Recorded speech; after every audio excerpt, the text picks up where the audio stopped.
For correct time all the time, wear a Bulliver.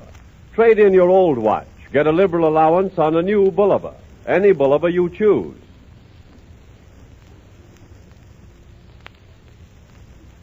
Maxwell House Coffee presents Good News of 1938.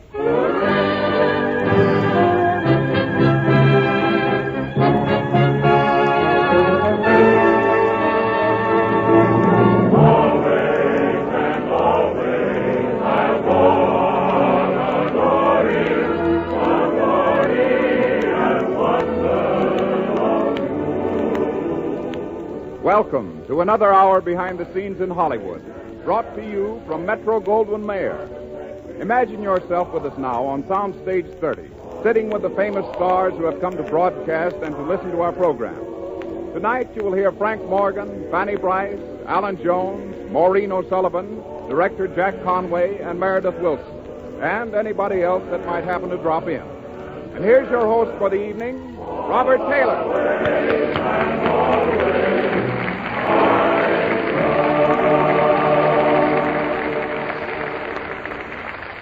Good evening, ladies and gentlemen. Bob. Well, Frank Morgan.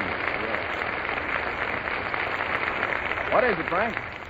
Bob, I just wanted you to know I'm here. I was a little late. I've been trying to hire an orchestra for the house party I'm giving Saturday night. Well, I'll bet that's going to be some party. Hiring an orchestra and everything, huh? Oh, yeah, I always hire an orchestra. Why, at my last party, I had the Philadelphia Symphony, 110 men and a girl. And oh, what a girl. Wow. Redhead. Let's see, her number is Philadelphia... Philadelphia what? Philadelphia, PA. I know my geography. Yes, sir. I get road maps from all the gas stations when I stop for free water. Yeah, but, Bob, have you any idea where I can dig up a good orchestra? Money's no object. What'll you pay him? Well, I'll give him my personal check for $200 or $5 cash. Well, say, Meredith Wilson might like to make $5. What do you think of him as a musician? Well, it sounds like a good idea. Why doesn't he take it up? It's Oh, Meredith Wilson, yes. Well, confidentially, Bob, he can't read a note of music. Well, that has nothing to do with it. I can't read music, and yet I play the cello fairly well. I play by ear. By ear? Well, don't you find that rather awkward with the cello? I don't think you know a thing about music. Well, I do, too. You're just jealous, Bob.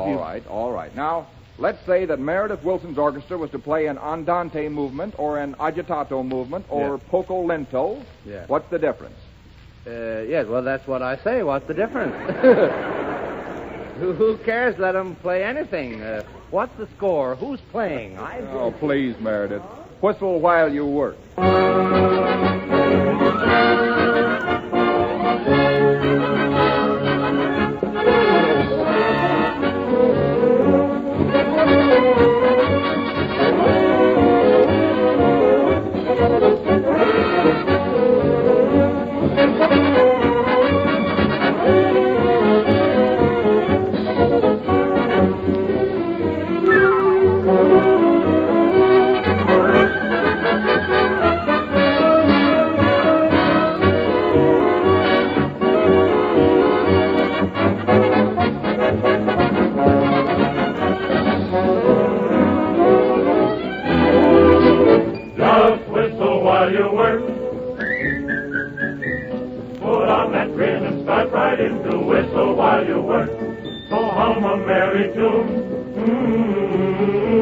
Just do your best and take the rest and sing yourself a song.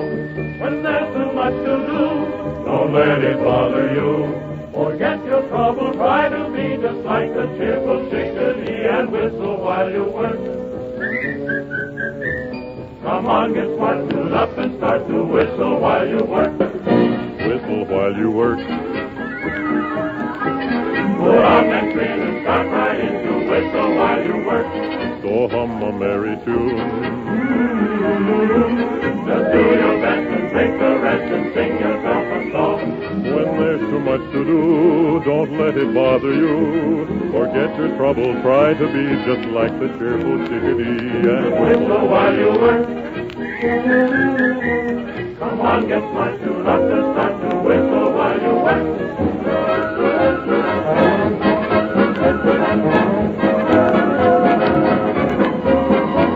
Whistle while you work. You'll never, never shirk. Come on, get smart and do your part with all your heart. Do not just start to whistle while you work.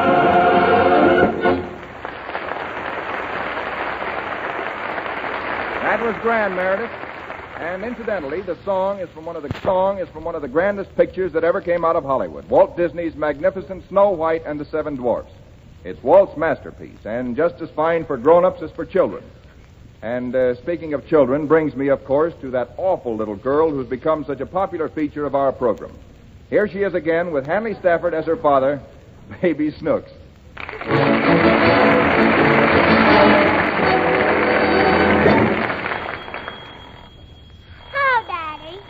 Snooks, what are you doing up so early? What time is it? Why, it's not 8 yet. Is it 7? No, it's after 7. Well, 8 comes after 7. I know it does, but it's different with telling time. Why? Because it is. You have to figure with hours and minutes. There? On the clock. Here, look at it. What's those black things? Those are the hands. They point out the time. Where's the fingers? They don't have fingers. I got fingers. I know you have fingers, but those hands don't have any. Well, how can they point? Snooks, they just indicate the time. Now look, every time that big hand makes a complete revolution of the face, Oh, whose face? this face on the clock. That ain't a face. I tell you, it is a face. It ain't got a mouth. Of course not. Has it got eyes? No, and it hasn't got a nose, and it hasn't got ears either. And you call that a face? Yes, Do you feel all right, Daddy? I feel fine. Will you stop interrupting me? All right, Daddy. Well, now look at the clock. The big hand is the minute hand, and the little hand shows the hours. Now, these numbers all around the face each denote a different hour. Are you following me? Where are we going? We're not going anywhere. I'm trying to teach you to tell the time. Now, do you see these numbers on the clock? Uh-huh. The number at the top is 12. When both hands point to 12, it's 12 o'clock. Understand? Uh-huh. Good. Now, what is it when both hands point to 12? I don't know.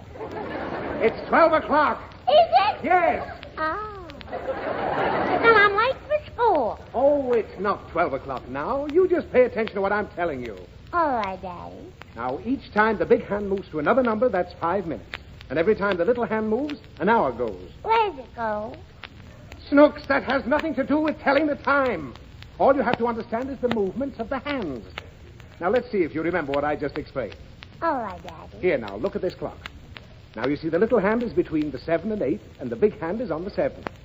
Uh-huh. All right. What does the clock say? Tick-tock. Oh, it says 20 minutes to 8. And good heavens, I've got to get dressed and get to the office. Look out, Snooks. Are you going to shave, Daddy? Yes, and don't trail after me. I want to watch you. Oh, all right, but don't pester me with questions. Why? Because I'll get nervous and cut myself with a razor. Now, just keep quiet now. All right. Daddy! Ow! Why do you yell like that? See, I've cut my face. Boy, look at that slice. It's a beauty. You like it, Daddy?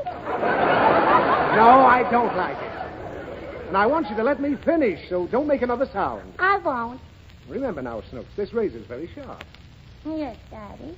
And will you be quiet? Uh-huh. Good. Now just stand there and watch. All right. Daddy! Oh! Snooks, you made me cut myself again. Now, just get right out of here.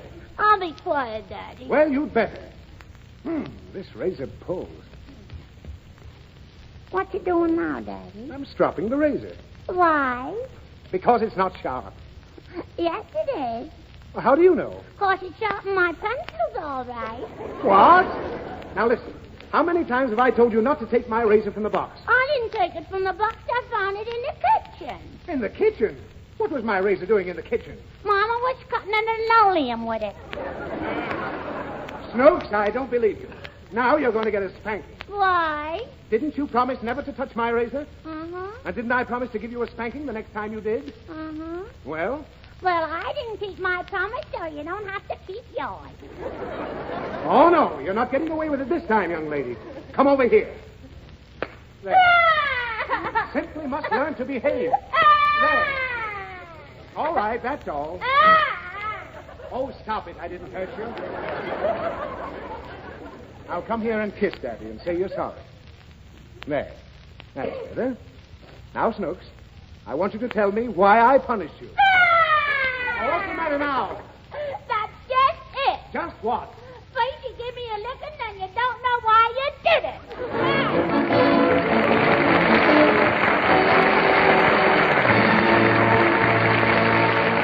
Now, here's Ted Pearson with some advice on coffee.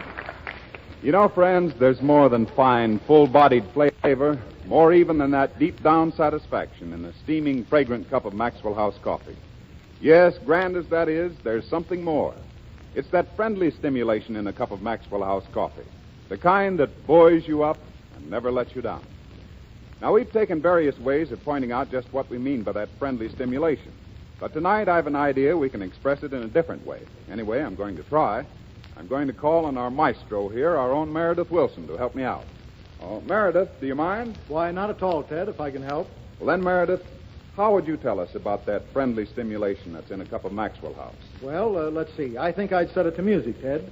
Let's say the boys and I have been rehearsing for maybe 5 hours, and we're pretty well worn out, all of us. And by that time, we're playing something like this.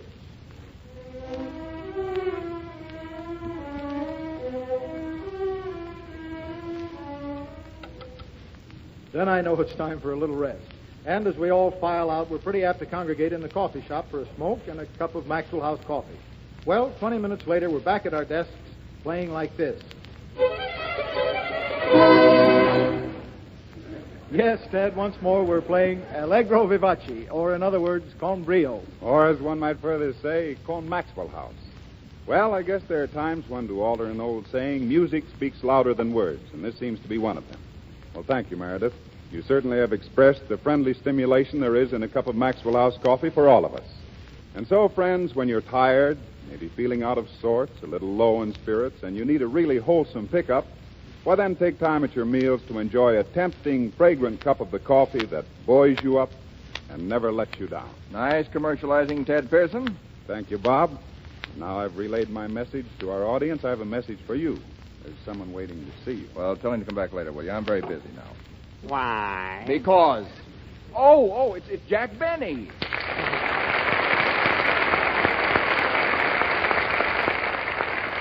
Thank you, Bob. Thank you.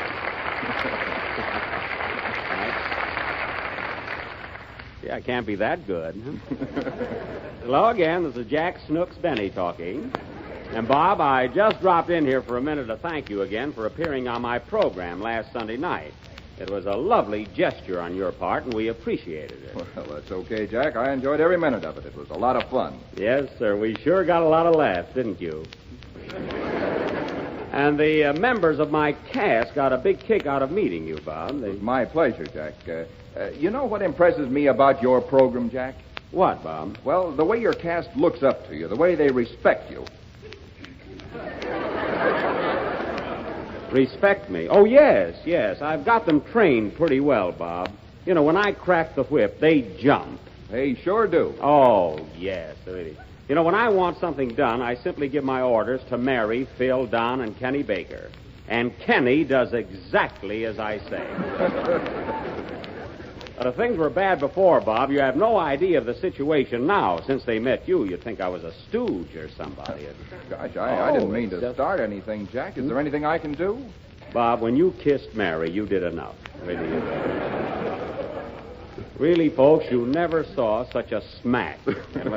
Well, Jack, that kiss couldn't possibly affect Mary's feelings for you. No, but last Monday was my birthday, and the kiss she gave me... what's good for frostbite, Bob?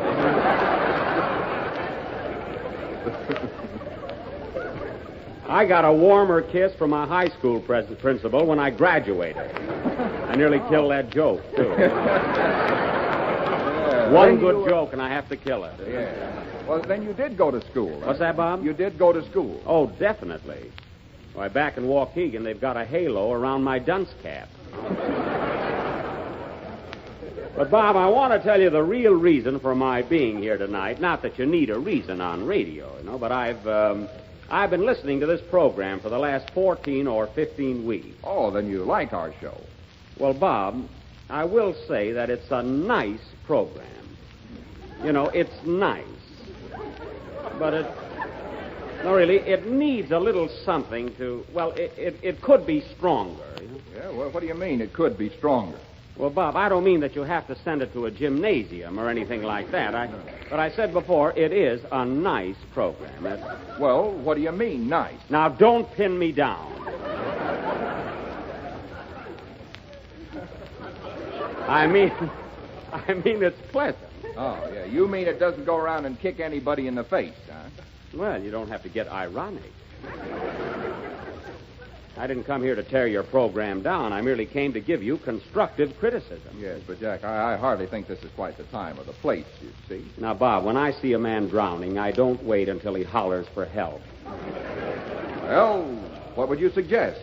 Well, Bob, look, let's analyze it. Now, since this show is an hour and mine is only a half hour, we must use twice as much showmanship, you see? Showmanship? Well, have you got any ideas, Mr. Barnum? Just call me Barney. Now, Bob, the only thing that fits here, you don't mind my helping. No. The only thing that fits here is a very hot, swingy song. Now, take a tip from me, Bob. Have Judy Garland sing a rip-snorting zaz-zoo-zaz number. Yeah. Is that what you would do? Definitely, and I ought to know. Yeah, well, that's fine. So now, ladies and gentlemen, Alan Jones, our brilliant young tenor, will sing My Heaven on Earth. Thanks, Jack. Oh, it was nothing. Now, the next song...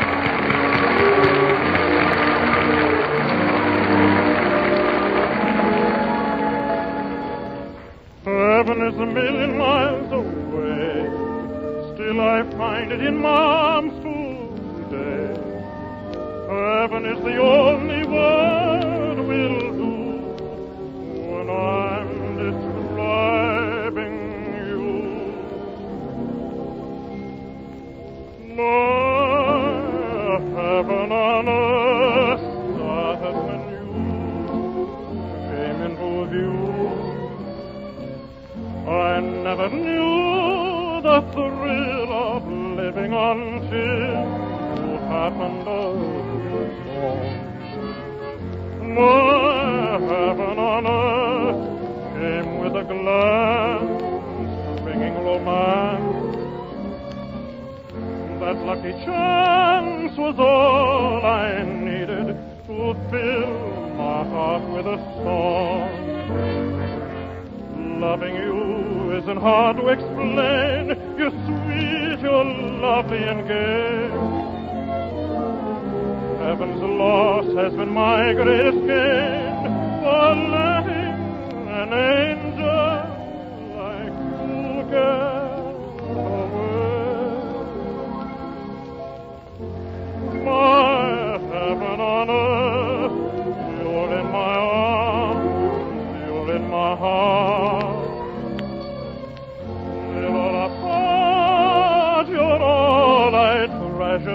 So who can measure your worth? You're my heaven on earth.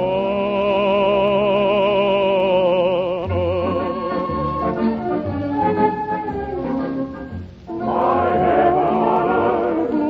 Heaven, first came in view when I saw you. I never knew no thrill of living until happened along. Sweet day when I happened along. My heaven on earth. I saw you with one glance, knowing that you brought that lucky chance romance to fill my heart with a song. It's hard to explain. You're sweet, you're lovely and gay. Heaven's loss has been my greatest gain for letting an angel like you get away. My heaven on earth, you're in my arms.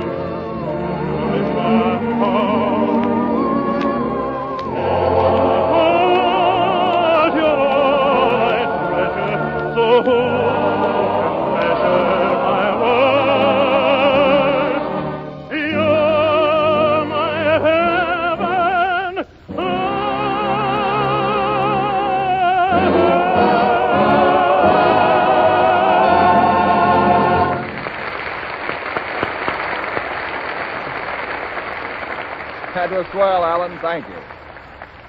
Well, Jack, the folks seemed to go for Alan's song, didn't they? Yeah, Judy Garland looks entirely different in pictures, doesn't she? And then, Bob, I've met Jones before. He seems like a very nice chap, an intellectual sort, ain't he? Yeah. Yes, he sure is. You know, after meeting Kenny Baker last Sunday, I would say that Alan is the exact antithesis. Well, what was that, Bob? I say Alan is the exact antithesis. Well, yes, he is. If I knew what it meant, I could be even more definite. Of course, Bob, Kenny is a very amusing boy, though. He does say the most ridiculous things. I mean, when I talk to him, whenever I ask him anything, I get the silliest answers. You know, you've heard him.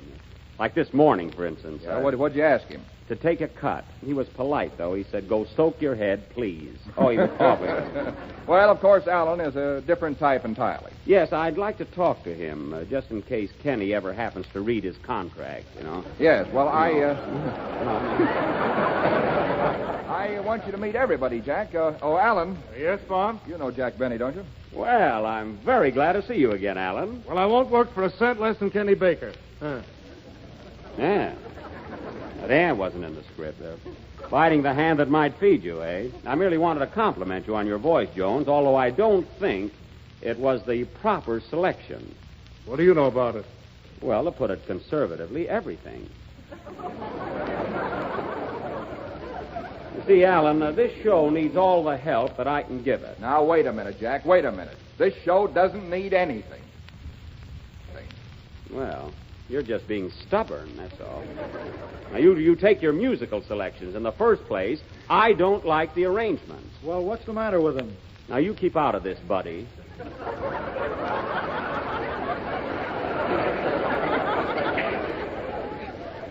Who asked you to butt in, anyway? Listen, Jack, this is Meredith Wilson, our conductor. Oh. Now, look, Mr. Wilson, I sounded like Edward Horton then, didn't I? Now, look, Mr. Wilson, I was just telling Bob that the arrangements of your selection should have a little more schmaltz. You know, sounder construction in the bass, and let the melody carry itself. You know? Well, Mr. Benny, when I want your advice, I'll send for you. And I didn't send for you.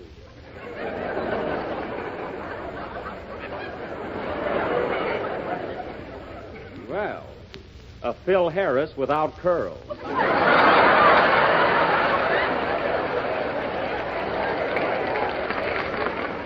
Yeah? Well, you're a Clark Gable without hair. Who said that? I did. Don Wilson isn't here. Jack, this is Ted Pearson, our announcer. Hello, Pearson. And that crack about my hair wasn't very funny. You know, I have plenty of hair. It just happens that I have a high forehead. That's all. Ladies and gentlemen, speaking of Jack Benny's head, buy Maxwell House coffee in the super vacuum tin.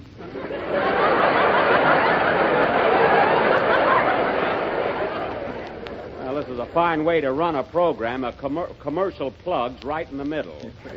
You better beat it, Ted. Gee, that Pearson has got some nerve for a guy with only one flavor.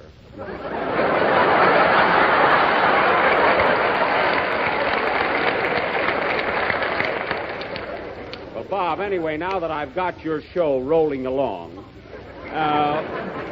an idea strikes me that right here, Meredith Wilson must play a sock number. Well, is there any particular number you can suggest, Jack?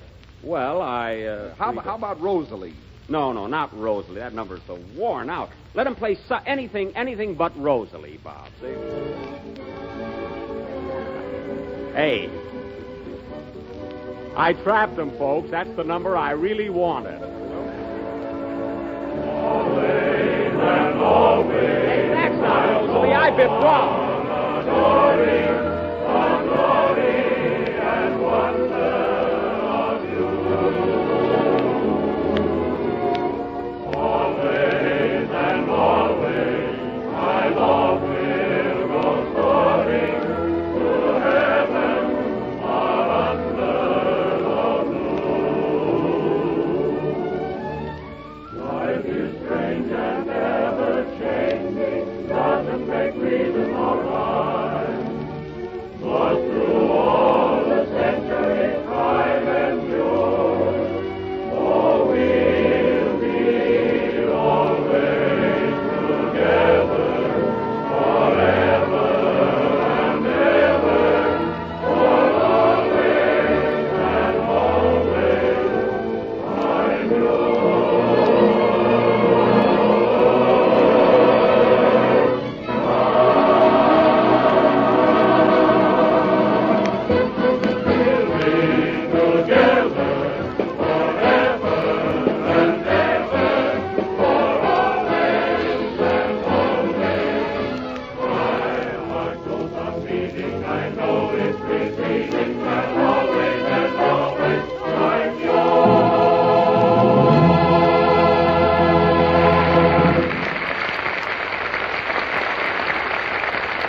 Now, Bob, I think right here I ought to play a violin solo. Jack, go away. Oh, all right. A little class wouldn't hurt this program. Meredith, that was a grand job on Always and Always. It sounded swell. Oh, really? I wasn't listening. Oh, say, Bob. Oh, there you are. Frank, are you here again? Am I here again? Why, yes, I think so. I'm sure I'm around someplace. I can hear my voice, can't you? Yes, I guess you're here all right. Well, that's fine. Then we won't bother looking for me. Let's get going, Bob. Now, we don't want to be late. Late? Late for what? The premiere. This is the most exciting opening night in Hollywood's history. Why, everybody who is anybody will be there. Believe me, I had to use plenty of influence to get you invited. And now you hesitate. Don't get... Frank, where is this opening night? At Grauman's Chinese Theater? No. At Tisha Bob's Turkish Bath. It's a formal affair, you know. I'm wearing a top hat, white tie, and a black towel. Do it right, I always say. No, thanks, Frank. I'm not going to the opening night of any Turkish bath. Oh, but, Bob, I got 2 front row seats in the steam room. We'll have a hot time. And they tell me it's a very stylish place. Yeah, what can be stylish about a Turkish bath? Well, but in the ordinary Turkish bath, you have to take a shower before you go into the pool. Yeah, well... Well, but in this place, they make you take a shower before you take a shower. Very sanitary. No, you better count me out, Frank, but you'd better go. You certainly look flabby. Well, that's because I exercise. Oh, who looks flabby? Why, Bob, you can't be serious. You know I'm the perfect physical specimen. Why, only this morning I ran 100 yards in 8 seconds. 8 seconds? Yes. Why, it takes Jesse Owens 9 2/5 seconds to run 100 yards. Yes, but I know a shortcut. Why, when I was in the Olympics in 1914... Frank, I didn't know that you were in the Olympics. Well, neither did I until just now. Of course I was. Well, Bob, I was the sensation of the Olympics of 1918. I thought it was in 1914. My, time flies, doesn't it? Bob, I'm sorry you missed me in those Olympics of 1922. Let's see, they were held in the southern part of Europe. Yugoslavia? Yes, and I go skiing, too. Oh, Yugoslavia. That's the country. I thought you were clearing your throat. Yes, Bob, there's nothing like outdoor sports to keep you fit. Why, right here in California, I exercise every day, if it isn't raining. You should see me make a standing broad jump. And I'm a wizard at those old Grecian sports, throwing the javelin, pole vaulting. What about the discus? Oh, the discus. Well, I make my wife wash them. I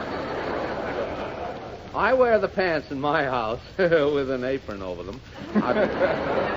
Yes, Frank, I think America will acknowledge that you're definitely a manly type. Oh, thank you, Bob. Yes, you're one man who is the absolute personification of masculine charm. Yes. The epitome of dashing virility. Oh, what do you hear? From the dictionary? You know, Bob, I didn't know that I was so good. I'm going right out and hire a press agent. So long. I'll see you next. Yes.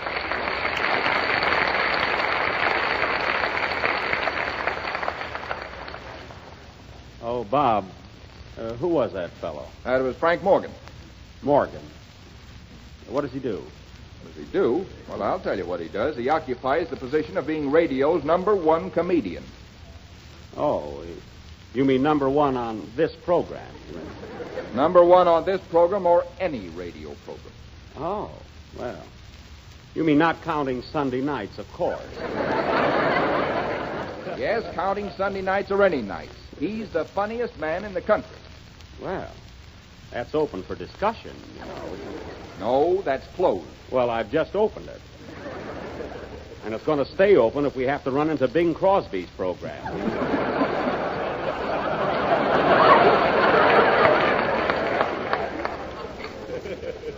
Of course, you may think that Morgan is comical just out of sentiment. Sentiment? Yeah, you know the old saying, people on the same program are thicker than water. You know what I mean? Yeah. I don't. Well, whether you think he's funny or not, did you hear the people laughing? Yes, they were laughing. They're happy. Things are getting better everywhere. That's why. Now, I'll tell you why they were laughing. They were laughing because Frank Morgan is very funny. Do you get it? Frank Morgan is funny. What? I said Frank Morgan is funny. Well, you're just in a rut, that's all. You probably think Jeanette MacDonald has a better voice than Andy Devine. I've never heard of her. Get me out of this.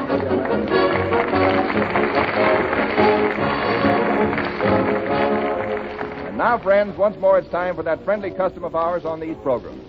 I mean, a visit to the old Maxwell House here on the lot for a steaming cup of Maxwell House coffee.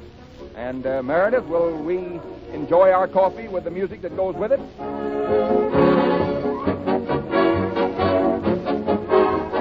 We now pause briefly for station identification.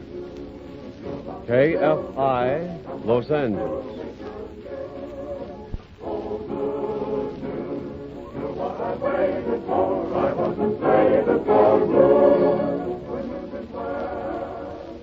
This is Robert Taylor again, ladies and gentlemen, and we're continuing our good news of 1938. Hello, Bob. Well, Maureen O'Sullivan. Ladies and gentlemen, I'd like you to meet the lovely lady who appeared opposite me in A Yank at Oxford, the picture we made in England last summer, Miss Maureen O'Sullivan. Thank you.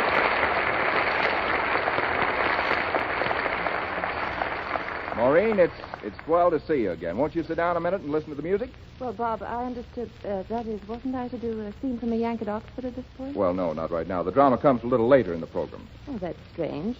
The gentleman in charge out there just told me to go right ahead now. Gentleman in charge? Yes. Mr. Burney. Oh, wait a minute. Hey, Jack!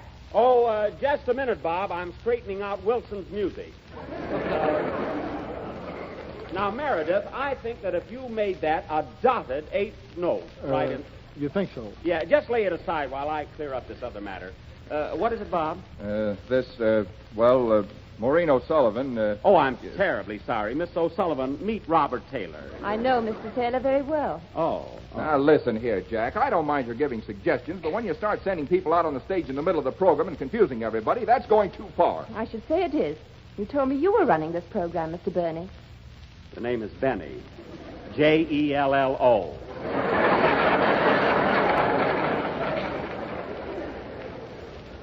Now, look, Bob. My plan was to have Mavourneen here. The name is Maureen. Maureen, come out and do a dramatic scene. You know, something to take the curse off of the first part of this show. I think that's a good suggestion. I think that's a very good suggestion, Mr. Jello. After all, A Yank at Oxford is opening in the theaters all over the country in the next few days. Well, I wasn't thinking of that, Miss Yank. Now, look, if you just... all right, Benny, that's enough. I'm not going to stand here and have you tear our show down. Now, Bob, don't get me wrong. I'm only trying to be helpful. Helpful? You're ruining everything. Mr. Benny, when do I do the scene? I'll have it straightened out in just a minute. Now, look, Bob. I won't look at anything. I started out with a good show tonight, and now where am I? Well, don't get excited. I didn't say it was your fault that the show isn't good. Not entirely your fault. What do you think, Maureen? Well, I don't know whose fault it is. When do I do the scene? There isn't going to be any scene. Benny, you keep your nose out of this. What, the whole thing?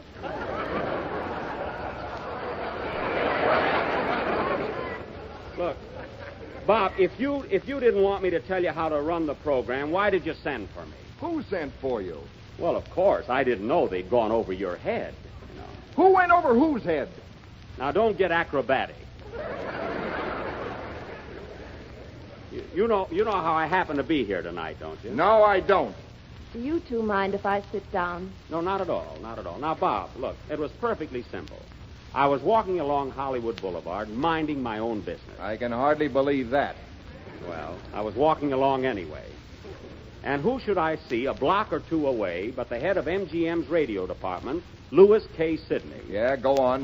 Of course, I had no intention of forcing myself onto your program, but after I caught up with Mr. Sidney, we passed the time of day. One thing led to another, and I saw where the conversation was going. So I came right out and I said, LK, I always called him that, LK, would you like me on the Maxwell House program Thursday? Oh, you said that, huh? Well, what else could I say? I didn't want to embarrass him. Of course, he was tickled to death. He was, huh? What did he say? Well, he was very enthusiastic. He said, Jack, why don't you give me a ring in a few weeks and we'll talk about it. Yeah? Well? Well, I forgot to call him, that's all. I had to come down. I couldn't let the fella down, you know. Well, it's plain to see, Jack, you wished yourself on the program, and I know, because Mr. Sidney told me he didn't want you. Oh, he did, eh? The big gossip. Hey, you don't know what you're talking about, and I'm getting tired. Well, why don't you do what millions of others are doing? Refresh yourself with a cup of Maxwell House. Bob, do I understand that this gentleman has nothing to do with the show at all? Absolutely nothing. Oh, well, he's been giving orders like a second lieutenant. He's had me waiting for 10 minutes out there. What's the idea, Benny? Keeping Maureen O'Sullivan out there cooling her heels. O'Sullivan Heels. That's a pip. Now, that's what you need on this program. Oh, that's dynamite. That's not funny, Jack. Bob, he's got Jack Conway standing around there, too. Mr. Benny, how much longer do I have to wait? Just a minute, Mr. Conway. Jack Conway. Ladies and gentlemen, this is the man who directed us in MGM's new picture, A Yank at Oxford.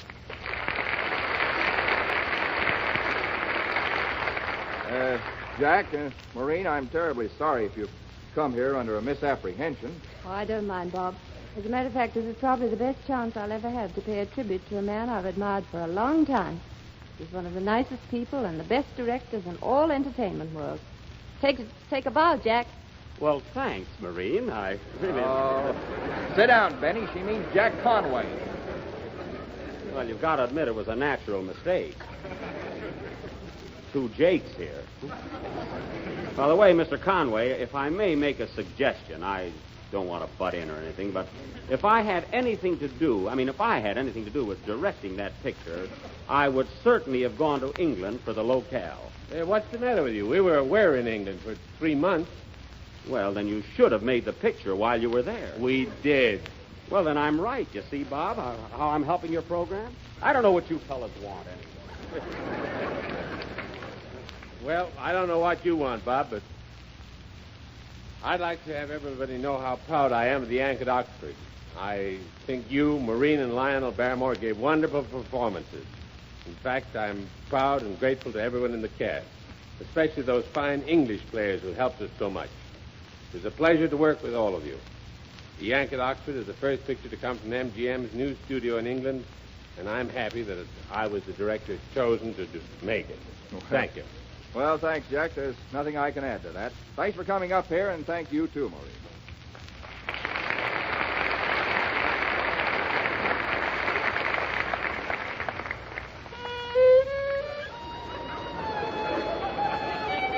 Jack! Jack, please go away, will you? Will you? Oh, you're afraid you can't follow us, huh? Play something, will you, Meredith?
That was Meredith Wilson and his orchestra playing Cantai.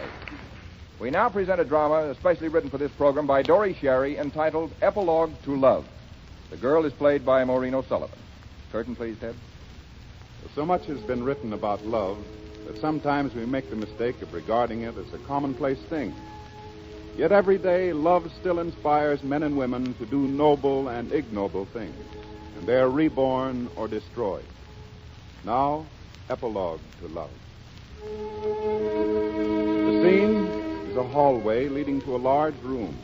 Two men are walking to the room. When we get to a room, I'll leave you alone. It'll be easier for you to talk. All right, John. I don't know what to say to her. Oh, you'll find the words. You see, Jim, she's so terribly depressed that I've taken this chance to get you here.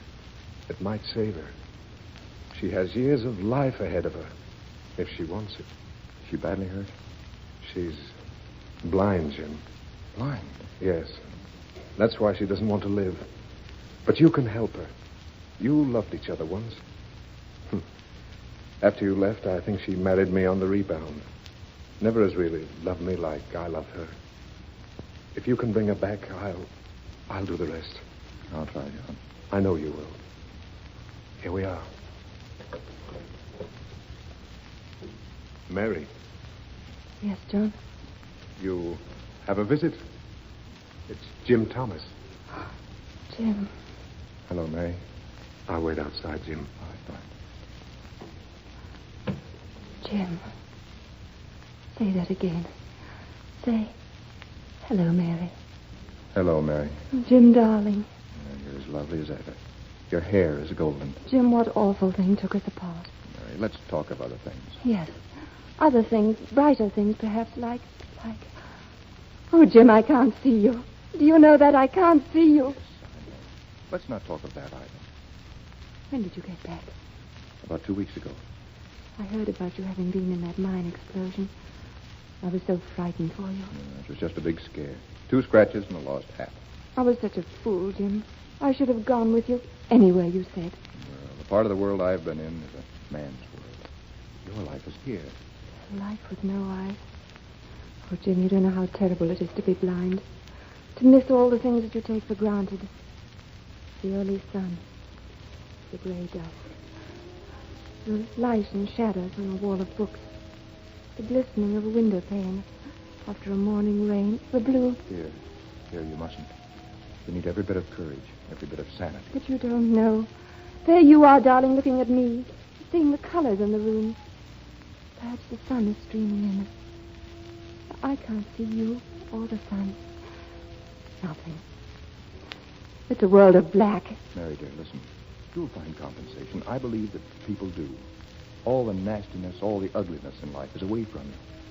You'll discover a part of your mind and soul that you never knew. You still can read, hear, smell, feel all the beauty in the world. You say that, Jim, because you don't know. What beauty can there be with no light, no color? There are many people, dear, without sight, who have found a beauty beyond the knowing of people who can see. A greater beauty of companionship, the beauty of self-sufficiency. And they can read and enjoy the same things with their fingers that they could with their eyes.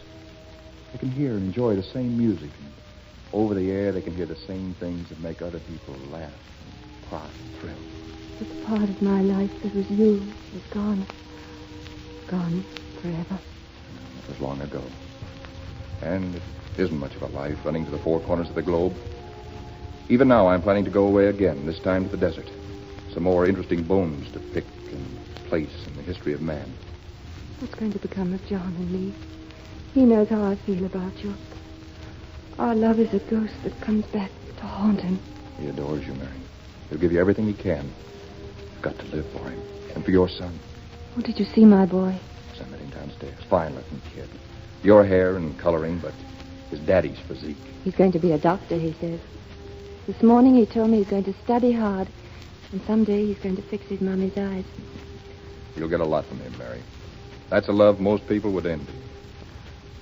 Strange to think that someone could envy a blind person anything. I'm sure they do.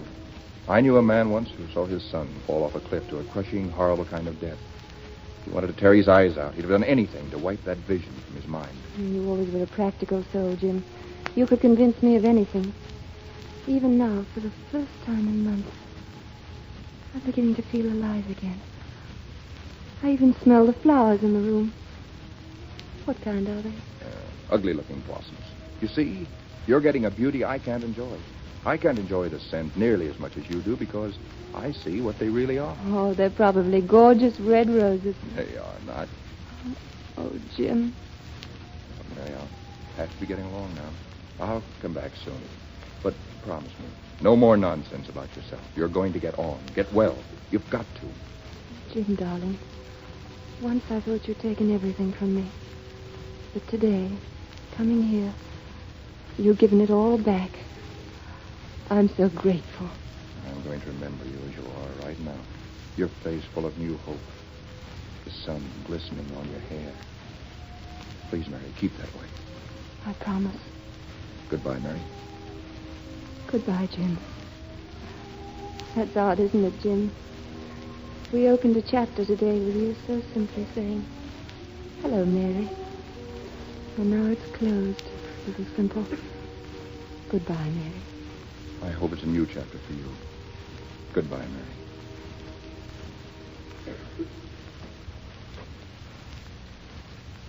God bless you, Jim. You've done it. Tell me, was the sun streaming on her hair? It was. Good guess.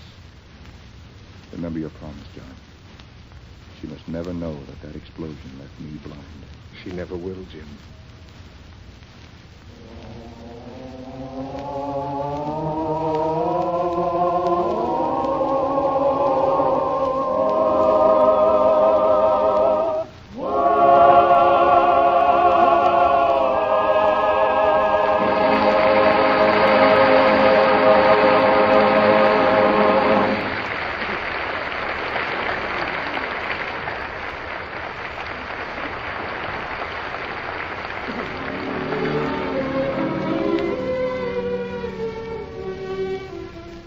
I've a very strange feeling I've never felt before.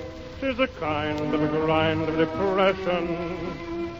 My heart's acting strangely, it feels rather sore. At least it gives me that impression. My pulse has beaten madly without any cause. Believe me, I'm telling you truly. I'm gay with a fall and sad with a cause. My spirits are truly unruly.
Friends, that was Alan Jones who just sang Victor Herbert's Falling in Love with Someone. And now I want to take long enough to explain again just why it is when you make drip coffee, you need a special grind of coffee to fit that particular method of coffee making. Now, I'm going to do it by means of a little quiz. Now, when you make coffee by the percolator or boiled method, the water's in pretty constant contact with the coffee, isn't it? Yes, in a percolator or coffee pot, the water is in contact with the coffee constantly. Not once, but many times. Right. So there's plenty of time for the water to extract all the flavor of the coffee. But now, when you use the drip method, with drip pot or glass coffee maker. Well, when you make coffee correctly, in a drip pot or glass coffee maker, the water passes through the coffee only once. Right again. Do you realize what that means? Well, I should say the coffee used in the drip method must therefore be ground finer, so that all the flavor and goodness of the coffee is extracted quickly. Exactly.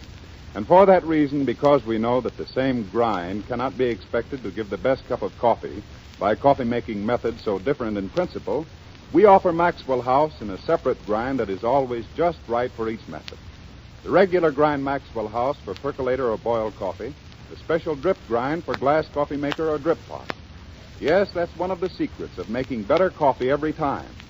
Buy the right grind of Maxwell House for your particular method of coffee making. Then you'll be sure to make coffee that's rich and mellow, full-bodied, unvarying in flavor, coffee that's always good to the last drop. And don't forget, you can now buy Maxwell House coffee everywhere, packed not only in the 1-pound can, but in 2-pound cans as well. You'll find increased convenience and added economy in buying the 2-pound can.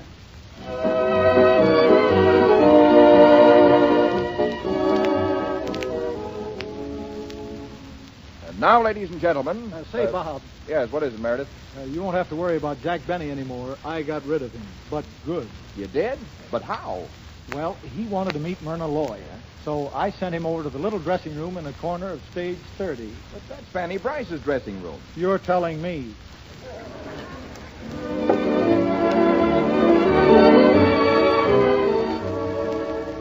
I saw you last night, and I'm in the mood, fellow. Oh, Mozette. Yes, Miss Brice? Tonight I'm expecting nobody. I'm strictly relaxing. One must rest the bones, ain't it? Quick, Mozette, the door. Ask the name first. If it's a man, ask the name later. Oh, Miss Loy. Oh, Myrna. Well, blow me down and shiver my timbers if it ain't Jack Benny. Well, either I'm in the wrong dressing room or Miss Loy has been seeing too much of Schlepperman.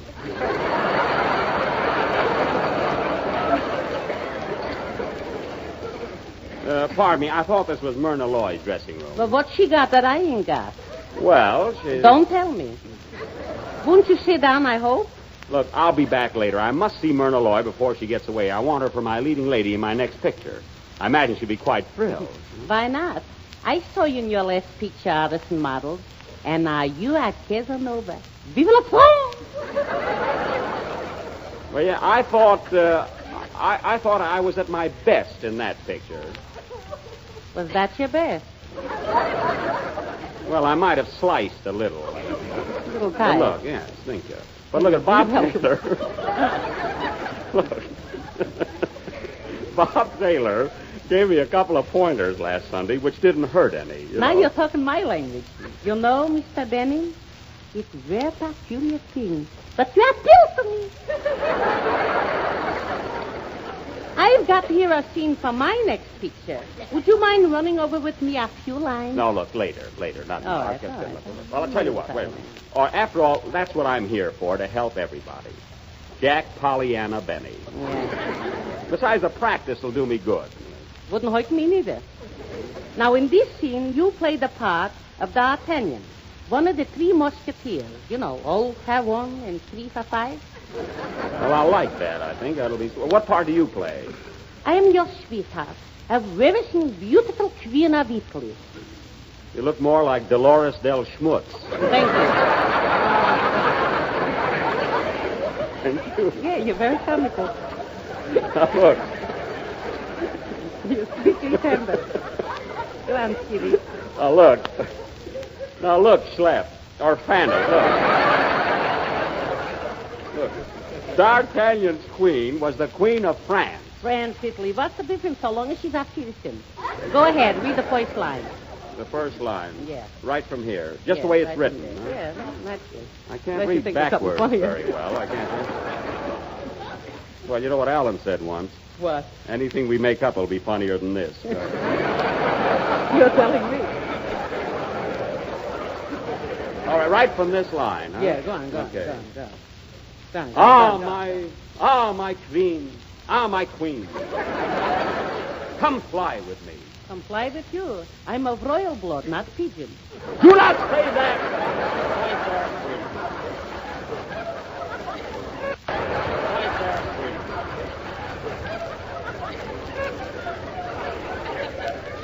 Remember you loved me when I won the Battle of Orange. Ha ha! Now you got 5 to go. 5 to go. Yes. Strawberry. Oh, yes. See, Don Wilson will love you for that. You think so? Yeah. And now comes the big love scene. You crush me in your arms like a little pushy willow. And then, come on, take me on. Mary's up. It's okay. Huh? Mary's not looking. Okay. Yeah. Okay. Wait. Well, how? How he asked. Look, first you put your arms around me. One arm, like this. If Fred Allen is listening, I'll die.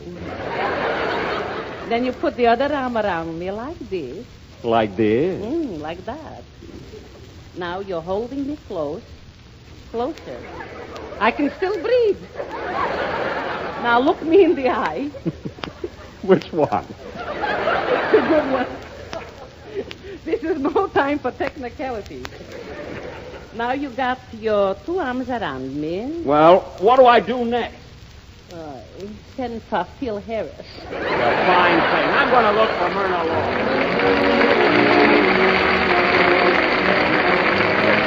And now we come to the MGM Concert Hall.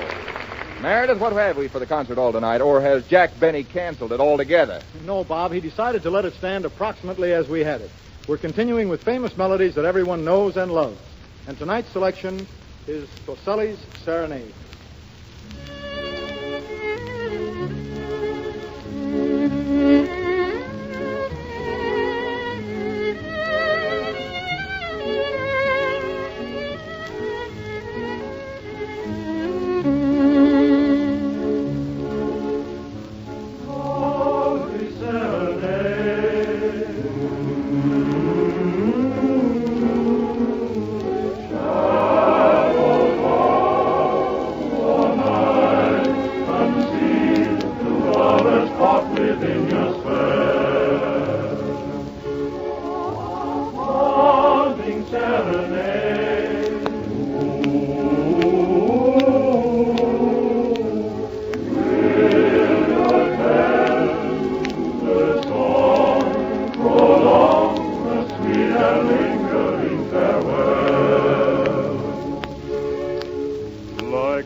Ladies and gentlemen, next week we'll have another nice program, as Jack Benny calls it. Yes, if you'll just follow my instructions. Quiet, Jack. As I was saying, ladies and gentlemen, you'll hear Louise Reiner, Warren William, Melvin Douglas, Virginia Bruce, Connie Boswell, Douglas McPhail, plus the Good News regulars, Frank Morgan and Fanny Brice. Your ticket of admission is just your loyalty to Maxwell House Coffee. So be sure you'll listen in again next Thursday.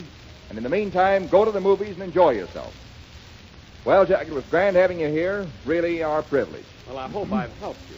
Yes, I think it was smart of us to ignore you, don't you?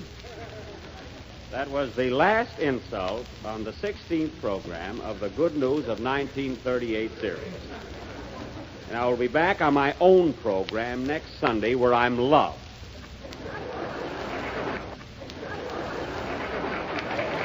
Good night, Bob. Good night, folks. The last time I'll ever come over to help anybody, believe me.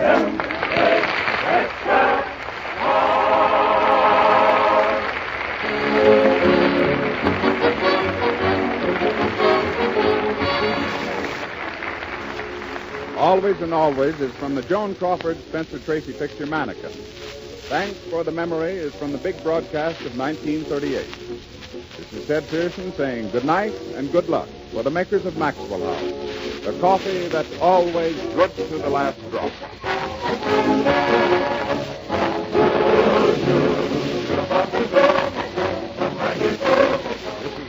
This is the National Broadcasting Company.